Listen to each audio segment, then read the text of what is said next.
war in the Pacific is raging. American aircraft are being torn apart by the infamous Japanese Zero. No Allied plane can match the agile dogfighter. Then, the U.S. Navy unleashes the powerful new F-6F Hellcat, the legendary warbird destined to destroy over 5,000 enemy planes and score the greatest kill ratio of any fighter in World War II.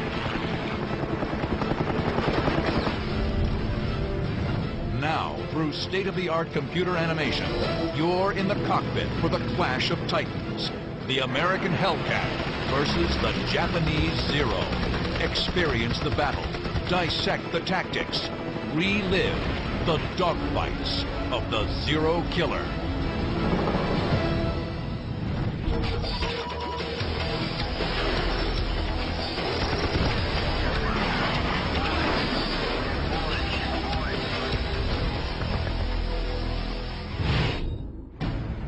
October 5th, 1943. A flight of American F-6F Hellcats from the carrier Yorktown streak toward Wake Island, a small Japanese-held base in the Central Pacific. Their mission?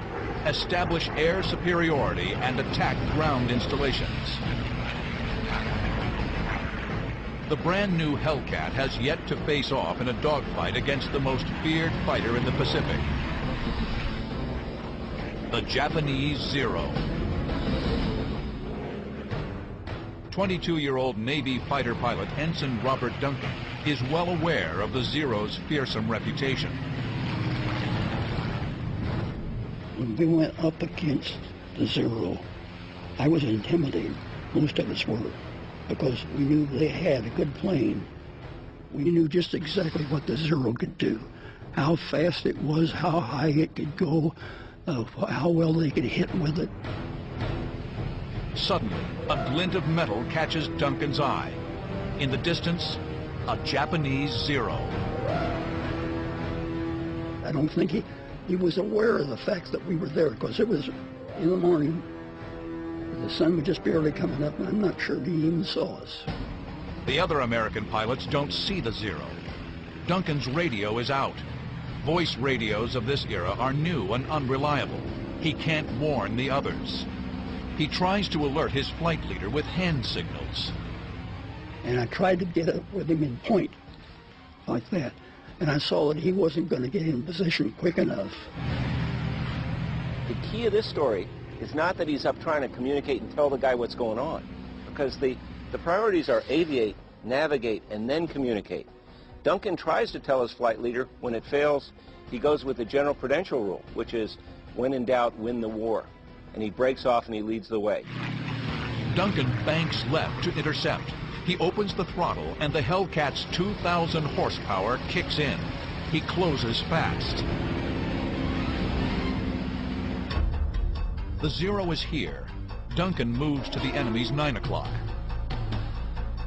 From this position, Duncan must shoot from a steep angle. Leading the target with his gunfire is critical. Guys don't put in enough lead. They tend to want to point at their target, which is a common human tendency. Point at the target and shoot. But if you do that, every bullet you shoot is going to be behind your target. So you have to pull your nose out in front, shoot out in front, and basically let those bullets meet that target in a point in space.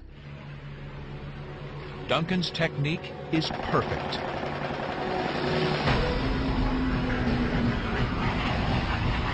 I just held what I had, and he flew right in front of me. And it was the easiest shot I'd ever made. I opened up and he blew up immediately. Duncan's 50 caliber rounds detonate the Zero's unarmored fuel tank.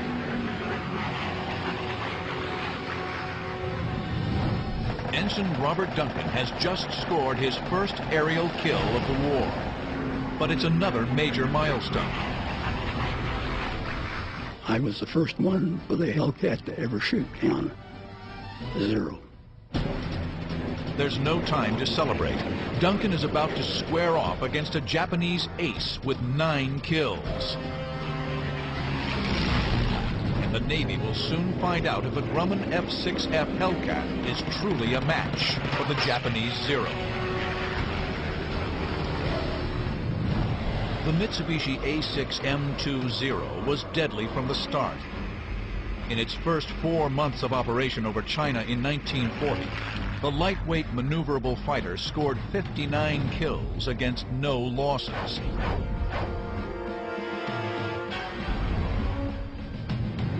Through the early months of World War II, Japanese aerial victories mounted. The truth was inescapable. The 300-mile-per-hour Zero, or Zeke as it was codenamed, was the most capable fighter in the Pacific.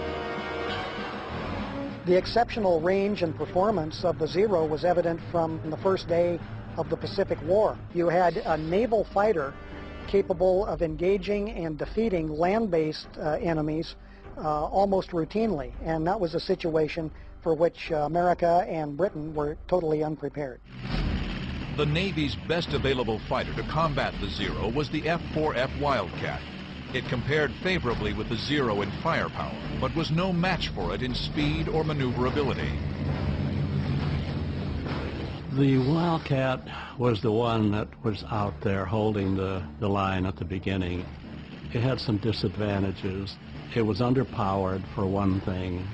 The climbing wasn't that good. The guns weren't always working properly. In a Wildcat, even being on a Zero's tail was treacherous. You couldn't outturn a Zero.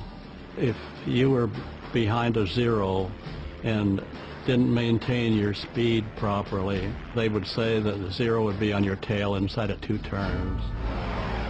Range was another problem. The Zero's range was 1,150 miles. The Wildcat's range was only 770 miles. The Zero fought the Wildcat in the Pacific Theater, which is the largest battleground there's ever been in human history. The Pacific Ocean covers something like 60 million square miles of planet Earth, and that meant that any aircraft committed to that battle was going to have long legs. It was clear a more powerful fighter was needed to challenge the Zero. The Navy accelerated development of the new F-6F Hellcat. The Hellcat was a key element of a new strategic naval concept. Fast aircraft carriers replacing battleships as the main strike force. By October 1943, the Pacific War had been going on for nearly a year and a half. It really had taken that long for the Pacific Fleet to not only recover from Pearl Harbor, but to actually produce from scratch the fleet it really needed to have to wage war across the broad Pacific. Wake Island was like a proving ground for this brand new military machine the world had not seen up to that point. The new Essex-class carriers pack a powerful offensive punch. An air wing of 36 dive bombers, 18 torpedo planes, and 36 fighters. This force will be tested in the heat of battle at Wake Island. October 5, 1943. Ensign Robert Duncan has just scored the first air-to-air Zero kill for the Hellcat, but the fight is far from over. Duncan spots a Zero with a Hellcat on its tail. But the Hellcat is in trouble and doesn't know it. At that time, I looked up above, and there was a Zero about 300 feet above me. And he started down to get behind this Hellcat. It was chasing the Zero, but he wasn't in range to get our man. Duncan is here. The first Zero is here. The other Hellcat pilot is on his 6 o'clock. The second Zero is diving, gaining airspeed and closing on the Hellcat. Duncan, out of range for machine gun fire, must close the distance. He adds power, climbing and banking left. Duncan knows he can't reach the Zero, but maybe he can shake him off the Hellcat's tail. So I tried something. I just pulled up the nose of my airplane. I was still not in range, and I cut loose with a burst. Just like you take a hose and shoot out like that. It works. The Zero pulls away. But now Duncan's in trouble. He dropped off from our man and made a left turn, a hard left turn out like this, around to come around to me.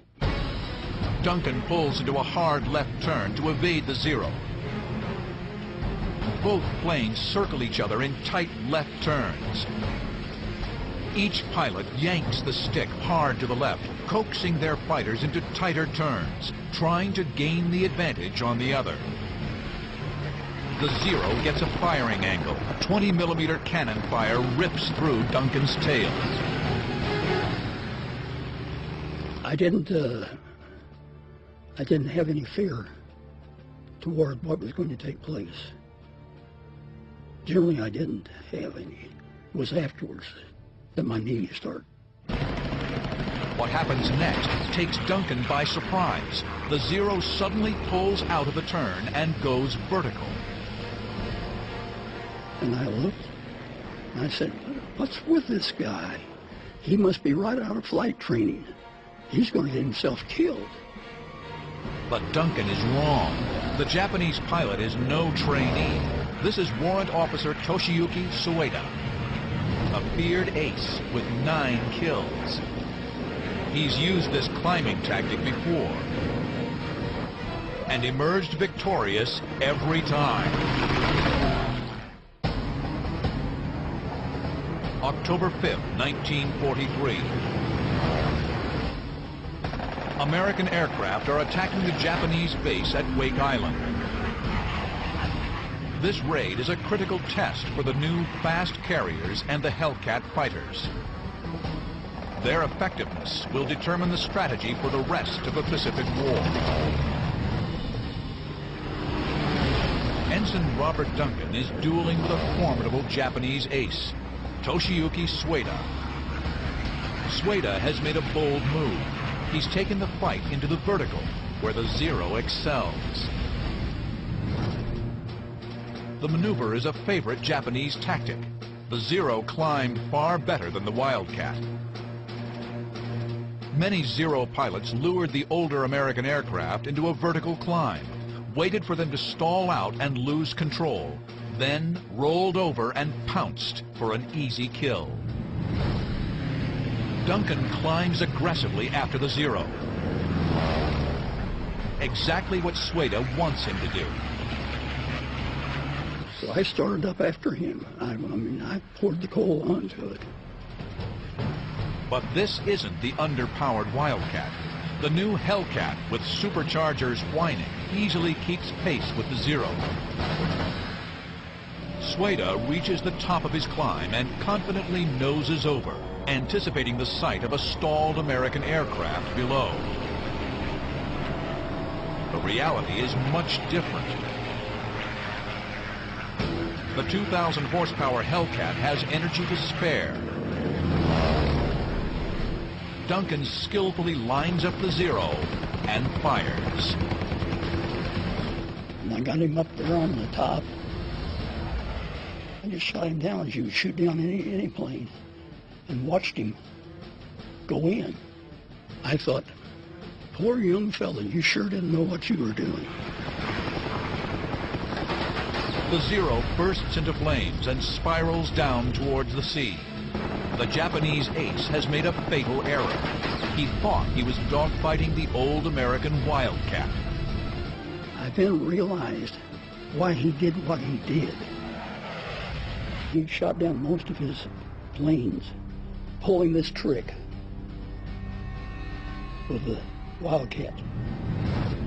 This is what probably would have happened if Duncan was flying the 8,000-pound Wildcat. If he'd been in a Wildcat, the chances are he would have stalled out at the top before the Zero. The Wildcat would have gone up, gone greedy, tried to get the shot, couldn't get the shot, stalled early because it's a heavier airplane with heavier wing loading, and fallen away.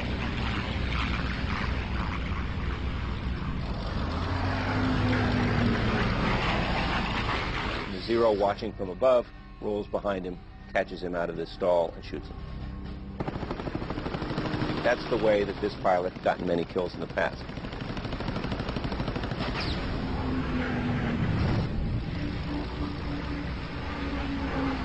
If I had been in that Wildcat, I would have been shot down. There's no question in my mind about it. But I'd have been too smart to do that. The two-day raid on Wake Island is a stunning victory for the new fighter. The Hellcat downs 22 Zeros.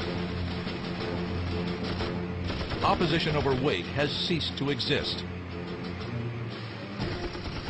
And the Americans destroy 90% of the Japanese ground facilities. 6 Hellcats are lost in dogfights. Another 6 fall to anti-aircraft fire. The F-6F has demonstrated its mettle against the rising sun. Back in the U.S., the engineers at Grumman Aircraft breathe a sigh of relief.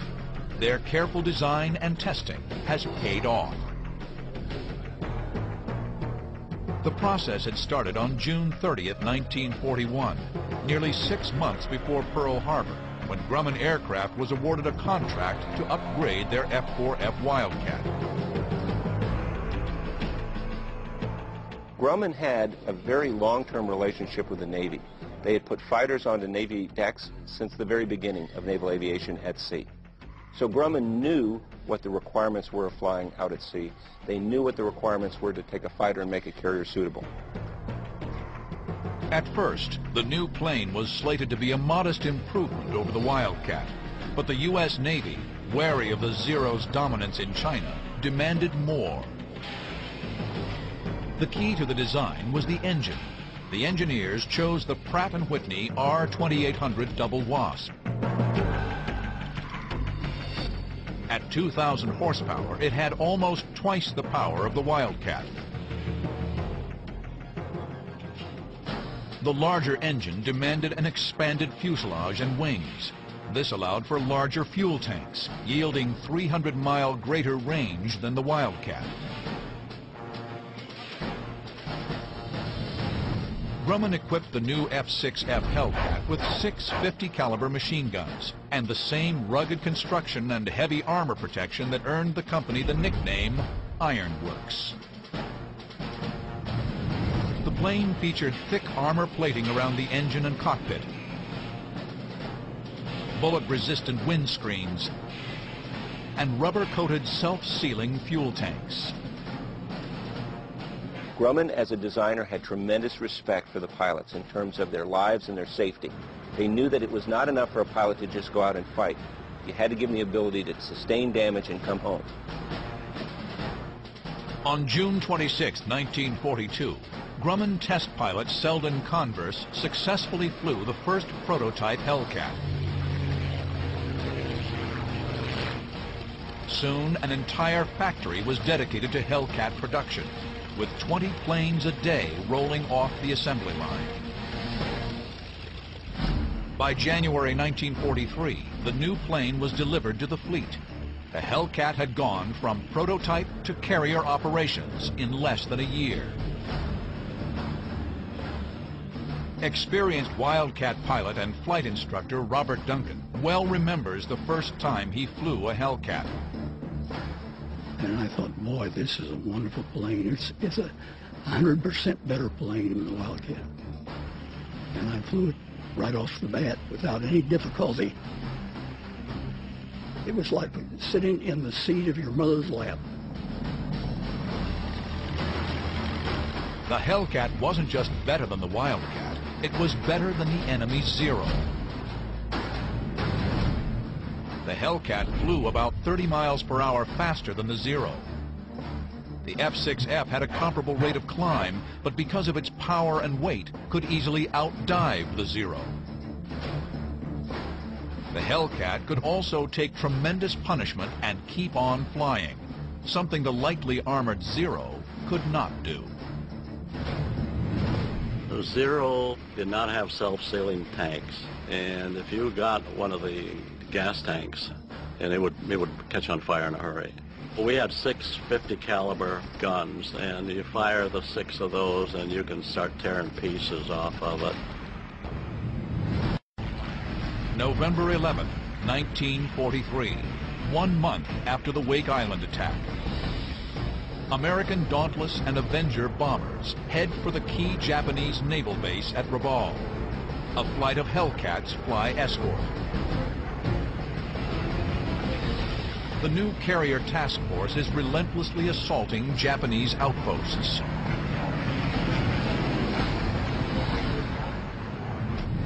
Rabaul was a tough nut to crack, and everyone going in knew that. The Japanese had invested a considerable amount of materiel in turning Rabaul into a bastion, and so moving into Rabaul to launch a carrier strike was not looked upon as being any kind of easy endeavor. 22-year-old Hellcat pilot Lieutenant Junior Grade Hamilton McWhorter scored his first kill at Wake. At Rabaul, he'll earn his reputation as a brilliant aerial gunfighter in one of the most famous dogfights of World War II.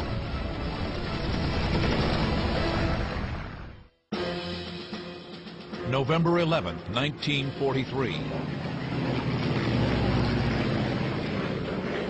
A combined strike force of American bombers and fighters move in to attack Japanese ships in the harbor at Rabaul. The bombers initiate their diving attack. Lieutenant J.G. Hamilton McWhorter noses his Hellcat over to stay with them. He pulls out on a strafing run on a Japanese cruiser. McWhorter runs a lethal gauntlet of 25mm anti-aircraft fire and 8-inch shells. In these situations, everything's coming back at him. Japanese heavy rounds, machine gun rounds, everything is spraying at him. He is fearless as he's bearing down on these ships. The Hellcat's 650 caliber machine guns can put 4,000 rounds per minute on the target. Every fifth projectile is a white-hot phosphorus incendiary round. And when they hit, you got a nice bright flash. I can still see it in my mind. The superstructure of that cruiser lit up like a Christmas tree. McWhorter pulls up and heads for the rendezvous point.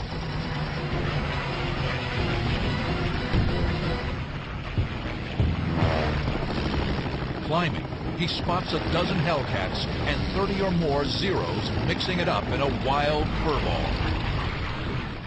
It reminds me of what you used to see in the movies about World War I. Planes all over the sky, exploding, parachutes, planes going down.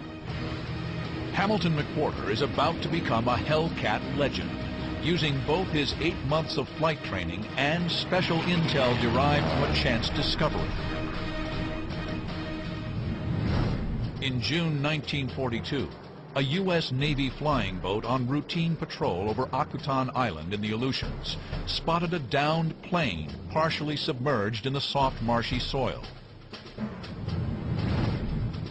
It was an intelligence coup, a virtually undamaged A6M2 Mitsubishi Zero. The plane, dubbed the Akutan Zero, was hurriedly shipped to San Diego, where it was rebuilt, repainted with U.S. markings, and thoroughly flight tested by the Americans. Having the Zero in hand allowed us to actually test it and to compare it to all of our existing fighters, to tell where its strengths were and where its weaknesses were. That's not an academic exercise. That's an exercise to tell our pilots where they are strongest, where the Zero is weakest, therefore where to force him so that you can beat him in a dogfight. A key find was that the Zero had a disadvantage in a high-speed dive. Above 200 knots, its ailerons froze, restricting any kind of rolling maneuver, especially to the right. This important data was quickly passed to Grumman engineers and on to the fleet. Now Hamilton McWhorter will put it into practice. McWhorter is heading into a swirling mass of Zeros and Hellcats. He spots a Hellcat with a Zero on its 6 o'clock. I could see a big piece of metal flying off the Hellcat. The wounded Hellcat is here. The Zero is right behind him. McWhorter is here. He will pull a high G climbing turn to get behind the Zero.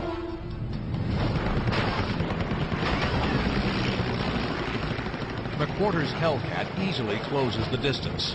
His machine guns shred the Zero's unarmored fuselage.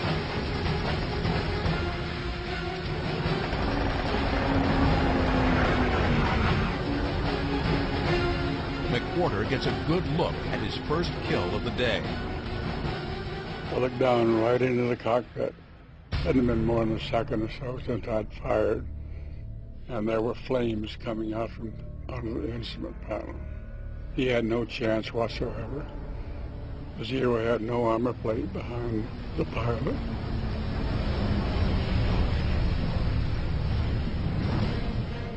Then, looking up, he spots another Zero at 1 o'clock high, 2,000 feet away. He pitches up and banks right on an intercept course. It looks like another easy kill. But suddenly, he's jolted by a loud noise. Best way I can describe it is if you're standing in a metal shed and someone throws a couple of big handfuls of rocks against the outside. That's what it sounds like when your plane gets hit by machine gun bullets. Very loud, and you can actually feel the impact of the bullets hitting. McWhorter is focused on his target and doesn't see the plane that's peppering his Hellcat. It's the bogey you don't see that will generally get you. McWhorter target fixates on the Zero that he's going for. And much to his surprise, he hears noise on his aircraft that alerts him, that says, get your head up and look around, get your head on a swivel. A Zero, making a high-speed pass from above, rakes his Hellcat with machine gun fire. Stunned, McWhorter looks around to find 2 more Zeros directly on his tail.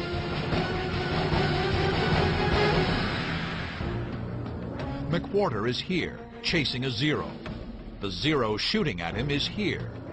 McWhorter never sees this plane, but its gunfire actually saves his life by alerting him to the Zeros behind him. At that point, he's in a life-and-death situation, and he's got to take immediate action to get out of there. Remembering the lessons learned from the Akutan Zero, McWhorter dives steeply toward the ocean below. The Japanese, knowing their plane can't dive with the Hellcat, choose not to follow. At that point, he looks through his windscreen and sees an aircraft passing directly in his line of travel. McWhorter slides his aircraft into the same plane with the Zero and rakes him with gunfire and gets a kill.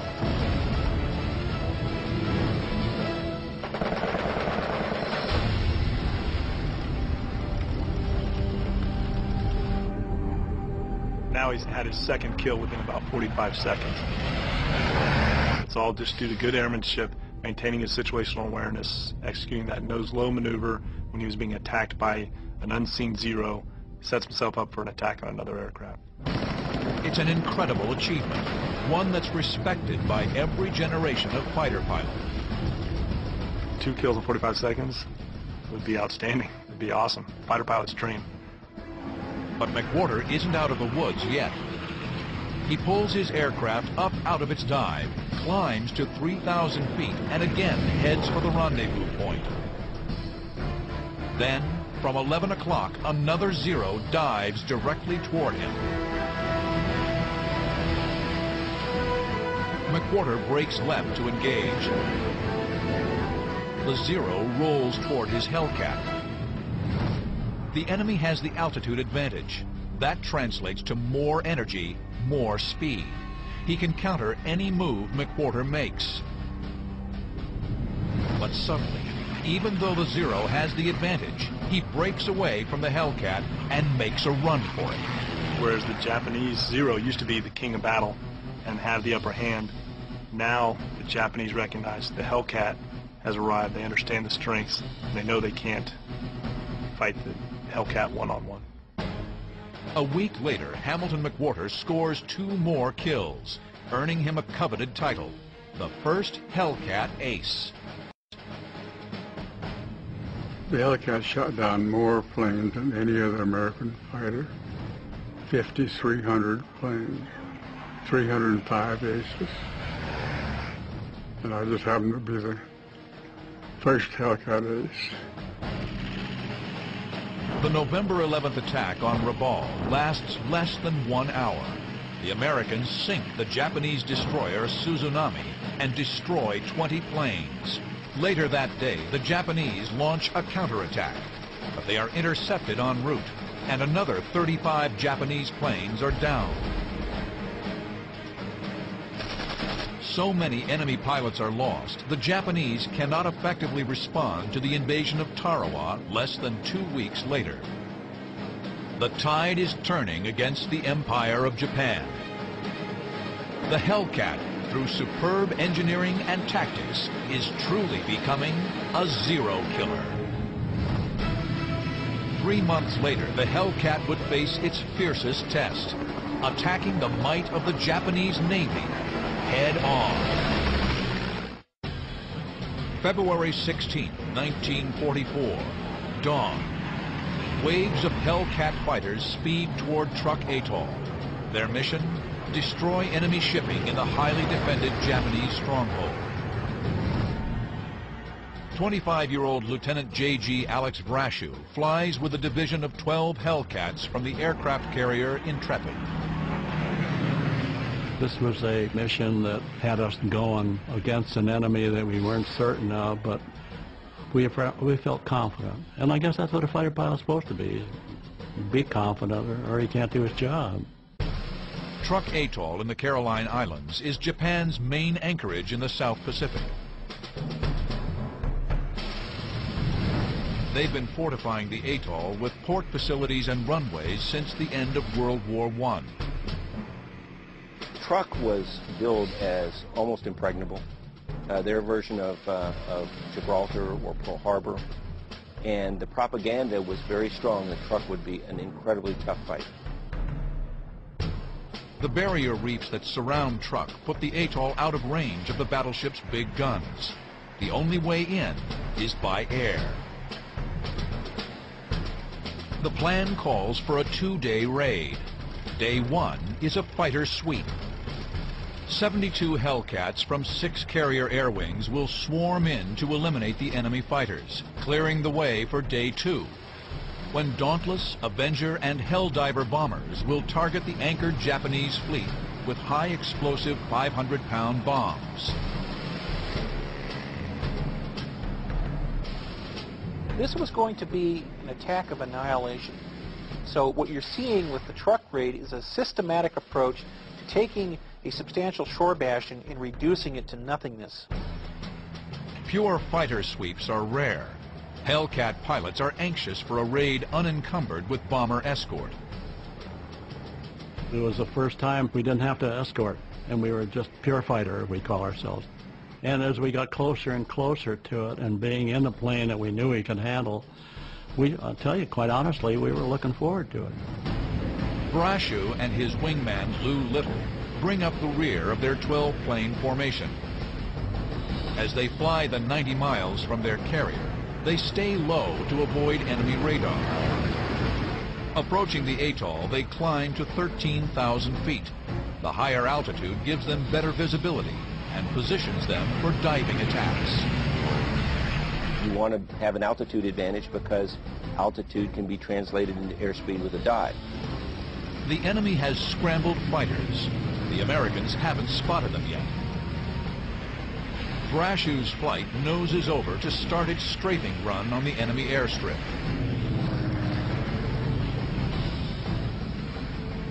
First 10 had already started their dive going down, and we were just preparing to, but I just took a looked back over my shoulder, and that's when my mind was quickly changed. There they are, 3,000 feet above, a swarm of Japanese Zeros, closing fast from 7 o'clock. Brashew radios the other Hellcats, but they're already diving. He must stay and fight. I couldn't continue because then I'd have a stream of Zeros right behind us while we were going down. Brashew and Little are here. The other Hellcats are here diving. The Zeros attacking from above. If Brashew dives, the Zeros will be on his and the squadron's 6 o'clock. Perfect attack position.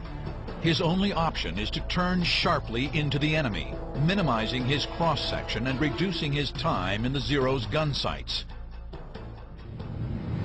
Brashew and Little pull a hard left turn and focus on the lead Zero. He was already starting to shoot. I could see the twinkle of the guns. So I headed towards him and made a burst, a fast burst, just to discourage him, and he stopped his run and just kept going down. They had a habit that they weren't afraid to attack, but once they were countered, they'd dive down for the water. The first Zero darts away, but immediately another swings around on Brashew's tail. The Americans counter by pulling up into a steep chandelle. They're relying on the Hellcat's superior power, large wing area, and strong airframe to push them through the high G maneuver and turn the tables on the Zero. The chandelle maneuver, it's basically a maneuver to try and point your aircraft in another direction in a fairly quick method. Instead of just doing a level turn, actually pitch your nose up high, roll over on a wing, and now you can use gravity, or what we like to call God's G, to help you out in the turn, allow you to pull your nose around faster and point in the other direction. The enemy cranks over hard, trying to stay behind the Americans, but the Zero can't hack the severe turn. He stalls. The Hellcats roll over and get behind the falling Zero. They're primed for the kill, but more Zeros speed in from above. I had ideas to try to follow him, but there were still some planes above me. I had to get them out of my back. He doesn't want to be fighting anybody that can be sitting up on a perch 2,000 feet above him, who can then instantly dive down, pick up energy, and now have an advantage on him on a turn. So he wants to bring the whole fight down low if possible, to beat everybody down to the same state. Brashew and Little must neutralize the enemy's numerical and altitude advantage. They snap into a classic defensive maneuver, the thatch weave. In the thatch weave, the two Hellcats swing back and forth, providing mutual support and protection. If a Zero positions himself to fire on one of the Hellcats, he will fall under the guns of the second American fighter. Brashew and Little dodge and weave. The Zeros come at them from every direction. These Zeros were good. We were able to ward them off a little bit, but what they do, they'd fake you on one side, and then the guy would come from the other side and try to come on in. The Zeros press the attack. The Hellcats are surrounded. February 16, 1944, above Truck Lagoon in the South Pacific. Hellcat pilot Alex Brashew and his wingman Lou Little mount a desperate defense against attacking Japanese Zeros. Frustrated by their inability to score decisive hits, the Japanese move down to the Hellcat's altitude. It's a fatal mistake. The Americans break their defensive formation and seize the advantage. Up until that time, we were purely defensive. Once they came down to our level or below, then we were able then to go on the offense. The Americans have skillfully turned the tables. Now the Zeros are vulnerable to the powerful and highly maneuverable Hellcats. What ensues is the dogfight equivalent of a brawl, and the winner determined by who can line up the first burst. Brashew turns hard on an attacking Zero. The Japanese pilot dives to escape. One of the favorite Japanese techniques, if engaged and in a defensive position, was to try to dive away and try to head for the water. The technique worked with the Wildcat, but not with the Hellcat. Once he caught on fire, okay, he's gone down. You're looking for another one. You just go from one to the other and hope you get a dozen of them. Brashew draws a bead on a second Zero. The enemy tries to dive away, but the Hellcat easily catches him.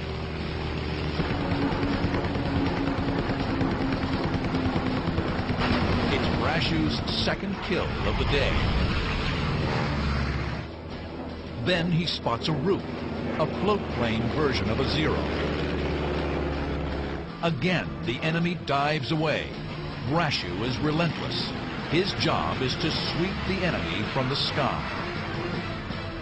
And once I got on their tail, I didn't let go. Kill number 3.